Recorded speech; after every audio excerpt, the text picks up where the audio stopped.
చితా C board మీద నేను నీకు 2 ఫ్రాక్షన్స్ ఇచ్చాను. అవి ఏ ఫ్రాక్షన్స్ చూడు. ఓకే, న్యూమినేటర్లో 1 ఉంది కాబట్టి అవి యూనిట్ ఫ్రాక్షన్స్. కరెక్ట్. ఇప్పుడు ఆ 2 ఫ్రాక్షన్స్లో ఏది పెద్దది?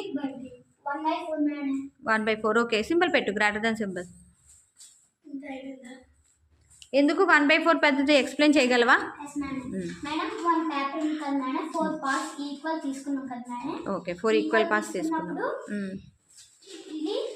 అంటే 4 పార్ట్స్ బిగ్ గా వచ్చాయి మేడం. ఓకే, బిగ్ గా వచ్చినప్పుడు మేడం ఓకే, ఒక్కొక్క పార్ట్ ఇంత సైజ్ వచ్చింది. ఇది 4 ఈక్వల్ పార్ట్స్ చేసావు.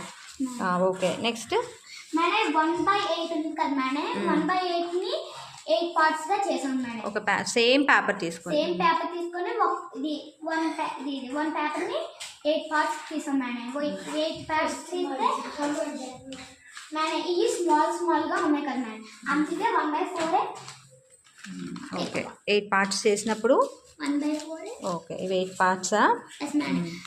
ఓకే, 1/8 చేసినప్పుడు ఇంత సైజే వచ్చింది. బట్ 1/4 చేసేటప్పుడు పెద్ద సైజ్ అనేది వచ్చింది. సో కాబట్టి 1/4 ఏది పెద్దది చిల్డ్రన్?